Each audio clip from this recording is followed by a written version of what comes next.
I'm Connor Northam. I'm now joined by UFC featherweight Julian Erosa, who's fresh off a big third-round submission victory over Sean Woodson this past weekend on UFC on ESPN 12 on 5 days' notice of all things. What's going on, Julian?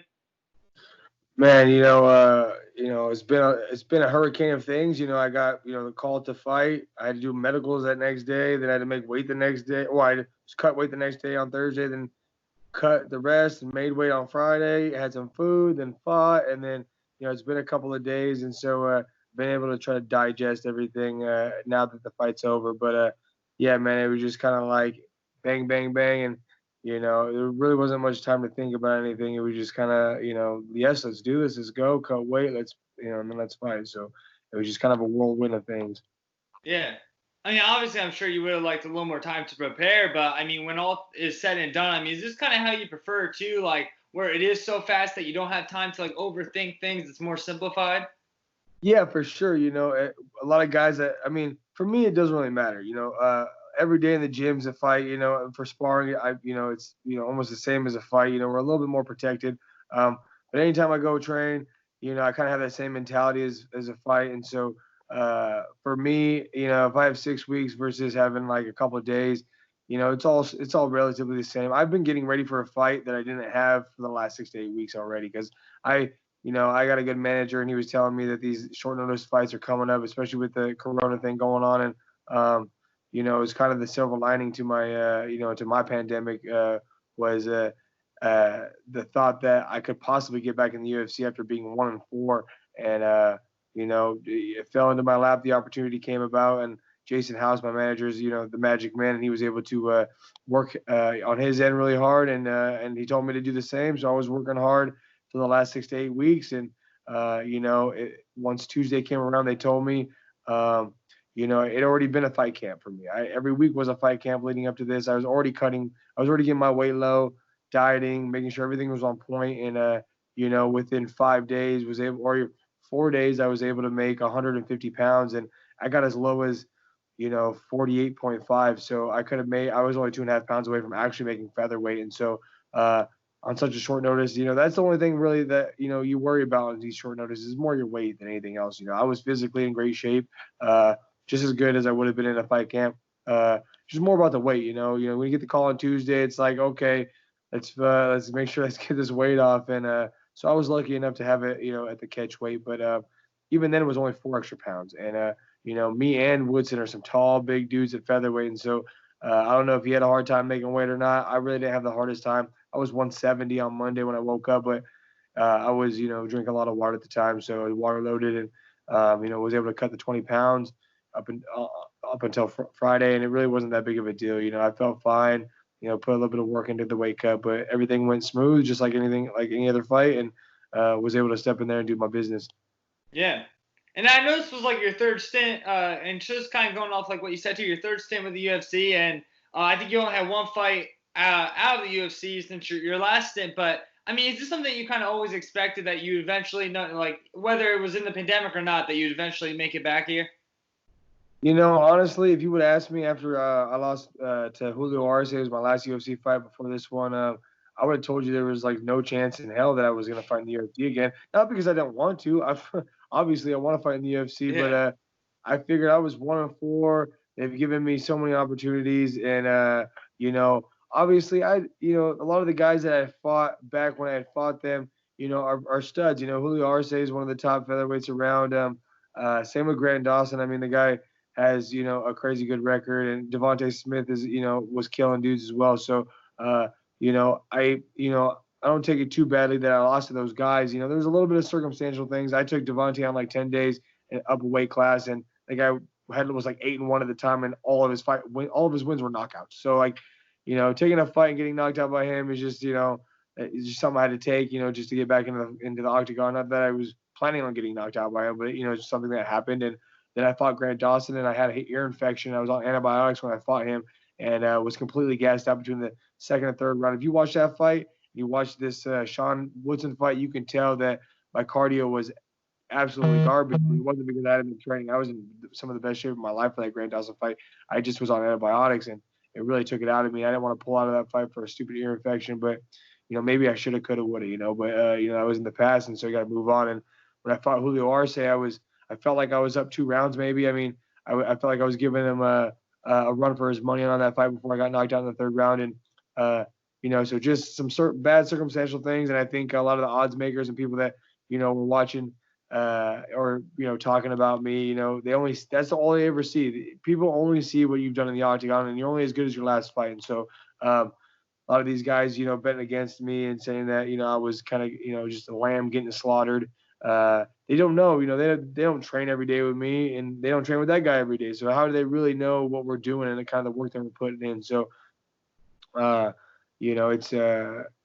it's amazing how kind of things work out. But yeah, for sure, I had no hope to get back in the UFC until the pandemic came. And Jason was like, "Yo, man, with this pandemic, they're just rushing through guys." I mean, and you could see it within the first month of the fights. For sure. Guys were fighting. There was guys that were fighting every 2 weeks, or a couple guys that fought twice in 4 or 5 weeks, and not even just random guys, like good UFC guys. So you could tell that they were running out of guys to fight. And Jason's like, it's just a matter of time before they're gonna need guys like you, man. And I'm like, all right, if you think that you can get me in, man, I'm gonna be doing my work. So if you do your work, I'm doing my work. And sure enough, both of our hard work got me to where it was. They kind of just collided at the opportunity, and the preparation kind of met at a point, and was able to capitalize on it as much as I could. And just to talk a little bit about this fight too, I mean, Woodson, obviously everyone kind of talks about him the same way. He obviously has that length. He's known as a striker. It seemed like you just kept coming forward. I mean, was that pretty much the game plan? Just take away that distance? It was. We wanted to play on the outside a little bit. I wanted to kick him a little bit. I knew that he wasn't going to try to wrestle me. He wasn't going to try to take me down, and because that's where I wanted to be. Like I was willing to even when he dropped me in the third, I was willing to take that to get into a grappling situation if he was going to try to get on top of me, but he didn't want none of it. And so for me, kind of the game plan was going to be to, because my kicking range could equate his punching range a little bit, because so obviously your leg range is longer than your striking range or your punching range. And so I figured I could get free kicks across him. I'm not worried about getting taken down. So I was just going to kick, and, and try to even the playing field like that. But everybody that knows me in the gym knows that, I'm always one of those pressure fighters. And even in the gym when I'm training, I'm just pressuring. I've always been one of those guys that just pride myself on my cardio and my conditioning and my heart and my perseverance, especially in long, grueling fights and rounds in the gym. And so that kind of just comes naturally. It wasn't necessarily the game plan. The game plan was try to kick his freaking legs out from underneath him and then eventually try to get a takedown. But when he was pot shot me a little bit on the outside, I told myself, let's get in and let's just make it a little bit more of a brawl. He's a good boxer, but transitioning from boxing to MMA, it's different when you got someone in your face and is brawling you and kicking you, kneeing you, grappling you, doing everything.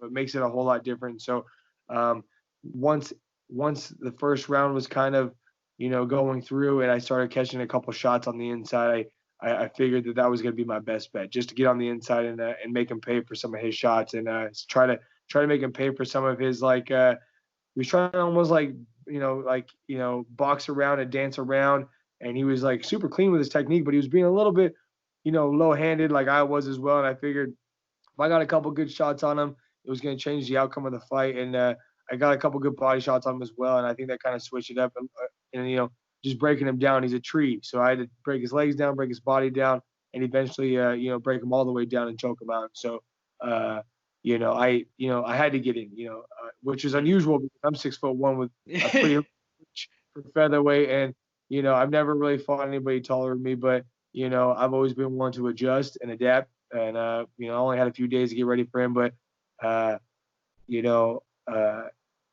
game plan kind of fell through or kind of fell into place while I was fighting him. And, it was more of my durability and my perseverance and my pressure that really got the fight going in that direction versus any kind of clean game plan that I had, because I was definitely getting punched quite a bit before I started turning it around. But anyways, yeah, that was that was what was working for me, getting on the inside.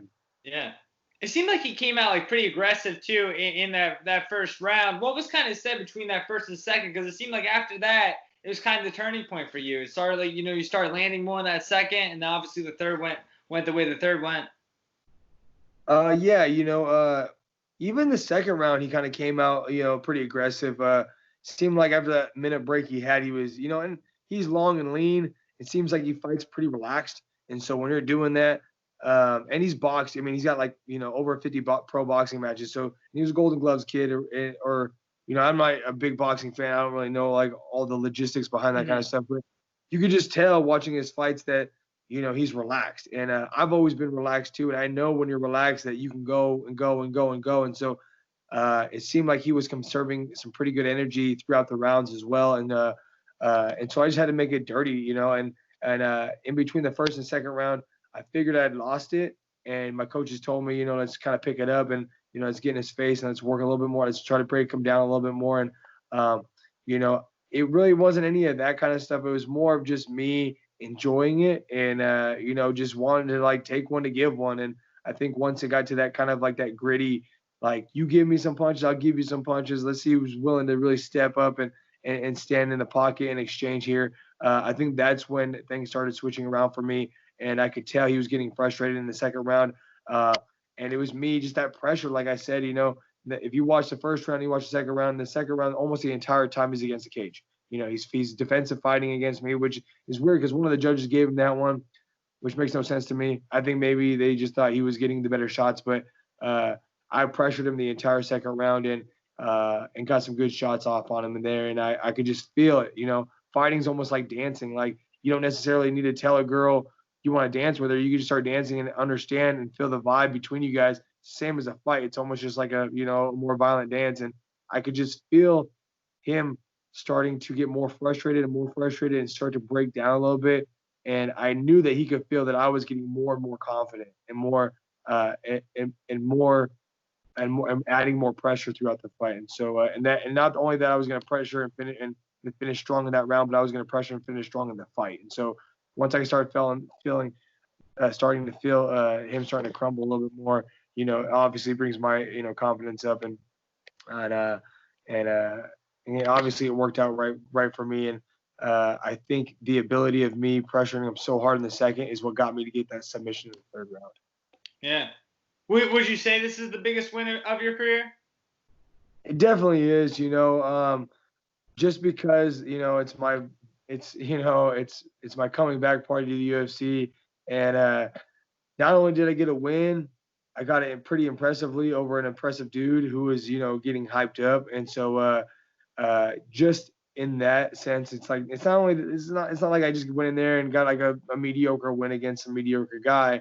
I got it from an undefeated guy, was able to get a bonus. And so that just goes to show that the UFC appreciated what I did that night and are willing to, for sure, going to give me, more fights and, going to hopefully be able to string together a couple more wins and, and just kind of progress in that sense. But, man, it's just been amazing, getting a bonus like that, and going from thinking that I'm probably never going to fight in the UFC again to 15 minutes later being able having everybody just send me so much positive words and just enjoying my fighting style and saying that it's been so inspirational for them that I've been able to overcome kind of the 0% odds that I thought I had in my head to get back in the UFC. And it's just been amazing. And not even just the fight, just all the people that tell me everything that I've inspired them and all the positivity that's come from this fight has just been absolutely amazing.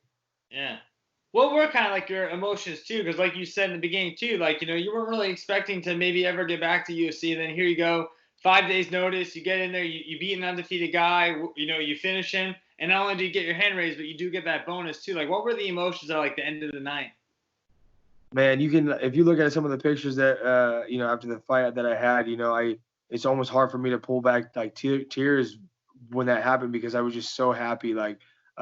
And not only for me, just for all my coaches, one of my main coaches, Casey Hallstead and Eddie Baracco, they're like, they've been on this crazy trip with me too. It's like, Casey was there when I fought Contenders and won that. That was the first fight he cornered me, and then we went on a 0-3 fight losing streak in the UFC. So it was not hard on my heart, but it was hard on their hearts as well. And when I was able to submit him and how just the look on my coach's face and just how absolutely ecstatic he was meant more to me than just winning the fight itself, you know. So it was hard for me to even pull back my own tears because it meant so much to me, but also to everybody around me, everybody that trains with me.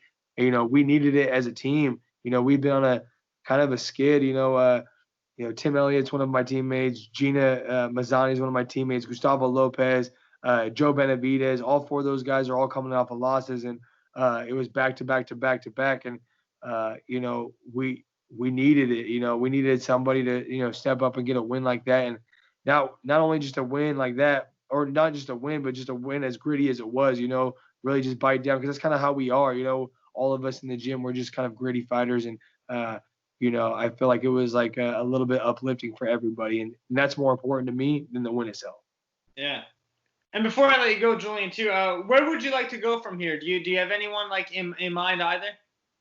Oh man, honestly, I've just been, just trying to soak this all in, enjoying the win, and but like like like everybody knows, like I was in the gym today this morning. I went to the gym and trained, even though I got these stitches, I'm taking it a little bit easy, but I enjoy this, I enjoy the process of it all, and uh, I don't have anybody in mind per se, but I'm hoping maybe September to get back in there. I don't know the whole UFC schedule and the roster and what they got going on, but I know in August they'll be back here in Vegas, but they have me suspended for like 30 to 45 days because of this cut. So that puts me about mid-August, but I got a couple other bumps and bruises that I want to just let heal. I don't want to just hop into training like super hard with, injuries. So I need to let myself heal and then, get, a good fight camp for this next fight. And, I'm hoping maybe September, and, any featherweight I would be down to fight. I want to sit down with my manager and my coaches and really find,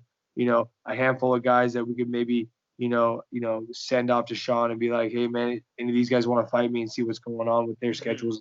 So, I put so much trust into my coaches, into my management. And so, I trust them, and, I want their opinion on it first. I don't want to just say, oh, I want to fight this guy. And, I need to take their opinions, seriously. And when I first fought and got those, three losses in a row, it was because I'll fight anybody, anytime, anywhere. That's how I was. It's mentally and then that's how I am right now.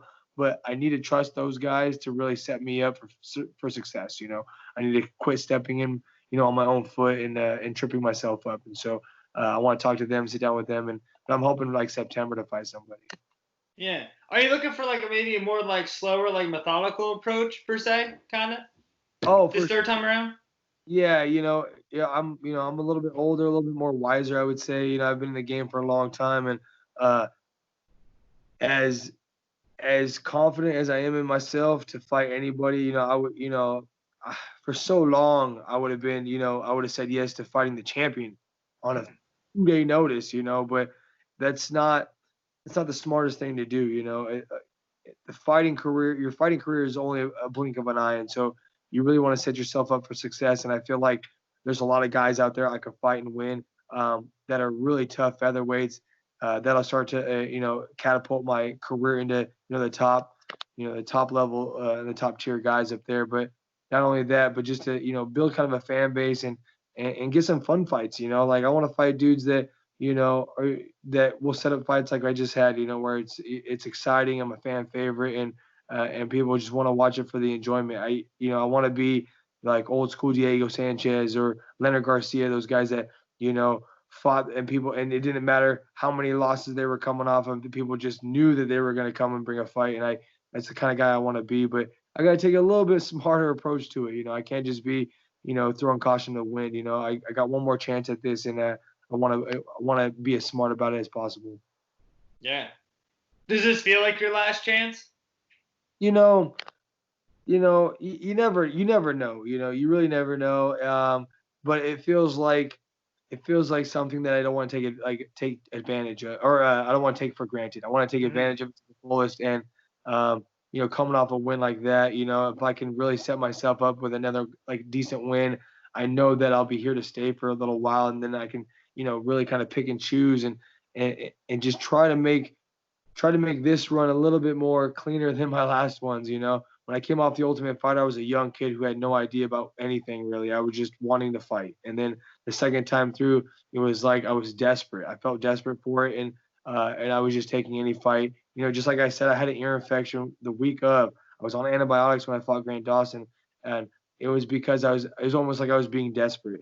And obviously I had to be a little desperate for this first fight, but I was ready to go, so I was willing to be desperate for the opponent. And I was, beggars can't be choosers, and I was a beggar at the time, And so now that I got a win like this, maybe I can be a little bit more choosy, and maybe I can, maybe funnel a couple of opponents that I feel that I'll be favorable against, and be able to have some better performances as well. All right, thanks, Julian. I mean, and that's it for my questions. Anything before I let you go?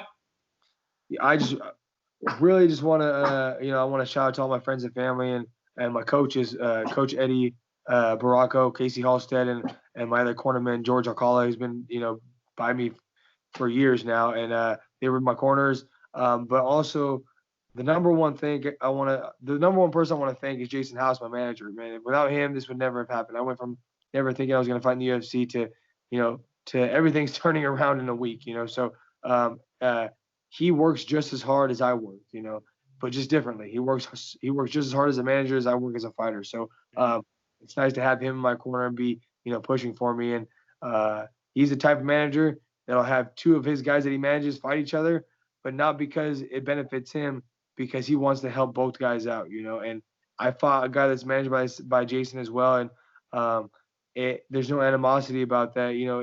I would be disrespected if my manager didn't do that, And he's one of the guys that he set up all my medicals. I went and got them done immediately.